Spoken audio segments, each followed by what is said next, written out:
कर रहे हैं आज जैक मा के जीवन के बारे में। शायद इन्हें कुछ लोग इनके नाम से पहचान गए होंगे और कुछ लोग नहीं पहचान पाए होंगे।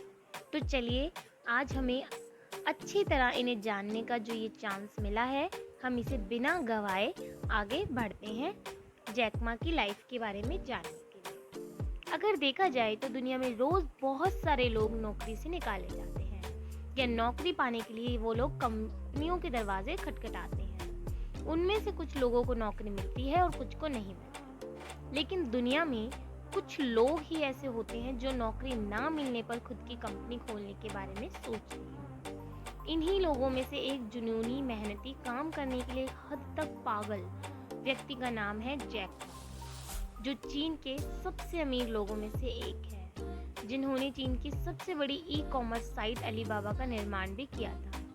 एक बार केएफसी में नौकरी के लिए जब केएफसी पहली बार उनके शहर में आया था, तब वो नौकरी के लिए आवेदन दिए थे। 24 लोगों के साथ उनका भी नाम था, जिसमें से 23 लोगों का चयन हो गया, लेकिन एकमात्र जैक मा का चयन नहीं हुआ, चुना नहीं गया।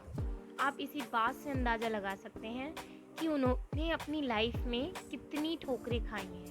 आइए जानते हैं जैक मा का अर्श से फर्श तक का सफ़र। जैक मा का जन्म 10 सितंबर 1964 को चीन के जेजियांग प्रांत के हाजू गांव में हुआ था।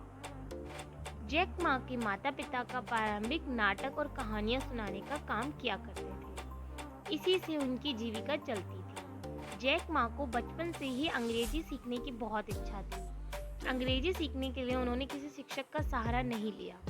वे डेली सुबह साइकिल से घर के पास की होटल पर जाते थे, जहां अक्सर विदेशी नागरिक यानी जो फॉरेन टूरिस्ट होते हैं वो ठहरते थे। जैक मा शुरुआत में उनके साथ टूटी फूटी अंग्रेजी में बात किया करते थे, क्योंकि चीन में इम्पॉर्टेंट था कि चीनी लैंग्वेज बोली जाए, ना कि मतलब इंग्लिश या फिर और कोई अदर लैंग्वेज। वहाँ पे सिर्फ चाइनीज़ लैंग्वेज ही यूज़ होती थी और अंग्रेजी सीखना ज़रूरी नहीं माना जाता था वहाँ पे। फिर अब वो अपने खाली समय में विदेशी लोगों को मुफ्त में शहर का गाइड भी कराते थे और अपनी प्रैक्टिस भी कर लेते थे, और उनकी अंग्रेज़ी में भी अब सुधार होता जा रहा था। उन्होंने 9 साल तक यही काम किया। एक इंटरव्यू में उन्होंने कहा था कि इस दौरान उन्होंने न केवल अंग्रेजी सीखी, बल्कि पश्चिमी लोगों की तकनीक, स्टाइल को भी सीखा।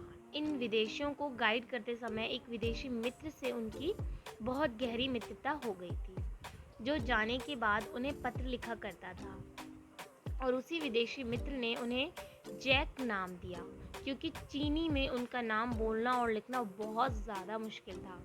तब से उनको जैक के नाम से ही जाना जाता है। हालांकि जैक मा की पढ़ाई बिल्कुल अच्छे नहीं थे, वो मतलब पढ़ाई करने में वो 5वीं कक्षा में ही 2 बार फेल हो गए थे, और 8वीं कक्षा में वो 3 बार फेल हो गए थे। बाद में बड़े होने पर जब उन्होंने विश्वविद्यालय यानी कॉलेज में एडमिशन लिया, तो 3 बार इस परीक्षा में भी वो फेल हो गए थे। प्रसिद्ध हार्वर्ड यूनिवर्सिटी ने उन्हें 10 बार रिजेक्ट भी किया।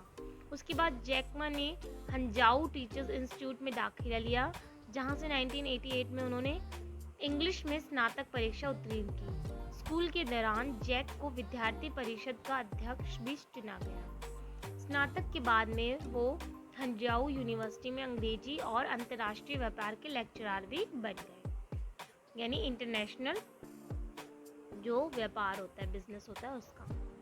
जैक मा ने करियर की शुरुआत काफ़ी कठिन और चुनौतीपूर्ण तरह से की थी। जैक मा ने 30 अलग अलग जगहों पर नौकरी के लिए आवेदन किए, लेकिन हर बार उन्हें निराशा ही हाथ लगी। जैक मा सबसे पहले एक पुलिस की नौकरी के लिए आवेदन किया था, लेकिन ढीला ढाला देखकर उन्हें साफ मना कर दिया। इसके बाद उन्होंने केएफसी ने भी रिजेक्ट कर दिया। जैक इंटरनेट की दुनिया में बिजनेस करने के लिए पहले एक ट्रांसलेशन कंपनी चलाते थे। 1994 में जैक मा ने पहली बार इंटरनेट का नाम सुना, जिसके बाद वे अमेरिका गए और वहाँ उन्होंने इंटरनेट देखा, और उन्होंने सबसे पहला शब्द इंटरनेट पर लिखा था बियर। जो टाइपिंग की थी वो की थी बियर यानी भालू। उनके सामने कई देशों के बियर ऑप्शन दिखे, लेकिन चाइनीज़ बियर नहीं दिखा। अगली बार उन्होंने चीन के बारे में सामान्य जानकारी ढूंढने की कोशिश की, लेकिन फिर वो शॉक हो गए कि चीन को तो कोई जानकारी नहीं है इंटरनेट पर चीन के बारे में। अपने देश की जो जानकारी है वो नहीं मिलने पर वो काफ़ी ज़्यादा दुखी हुए, क्योंकि इससे उन्हें लग गया था कि चीन तकनीकी क्षेत्र में अन्य देशों से काफ़ी ज़्यादा पीछे है।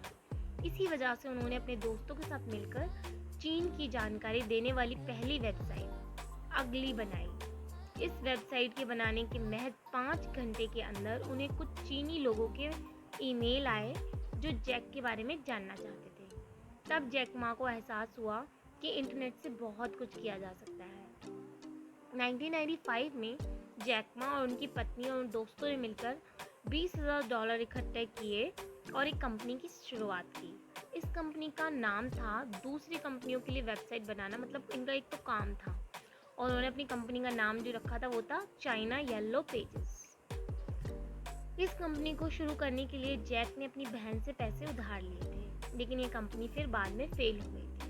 इसके बाद उन्होंने चीन की कॉमर्स मिनिस्ट्री में काम किया, जिसमें वे अध्यक्ष पद में थे। कुछ दिनों के बाद नौकरी छोड़ दी, जिसके बाद वे अपने हैंगजू चले गए और जहां उन्होंने अपने 17 दोस्तों के साथ मिलकर Alibaba.com बनाया, यानी अलीबाबा की शुरुआत की।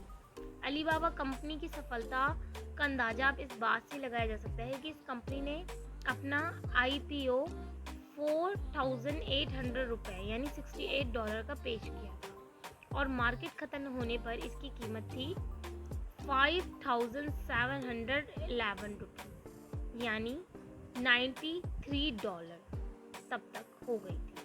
इसे अमेरिका का अब तक का सबसे बड़ा IPO बताया जा रहा था। उनकी निजी संपत्ति की कीमत 13,800 करोड़ रुपए है।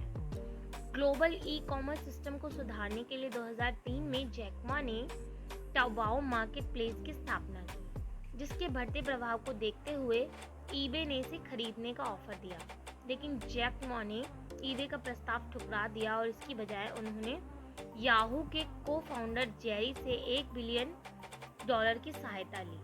चीन के सबसे अमीर इस व्यक्ति ने इस वक्त ऐसा भी देखा था कि एक टाइम अपनी ज़िंदगी में ऐसा भी देखा था जब उन्हें KFC ने नौकरी देने से मना कर दिया था।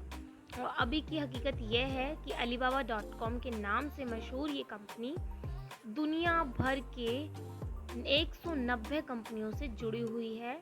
Alibaba.com वेबसाइट के अलावा Taobao.com चलाती है ये, और जो चीन की सबसे बड़ी शॉपिंग वेबसाइट भी है।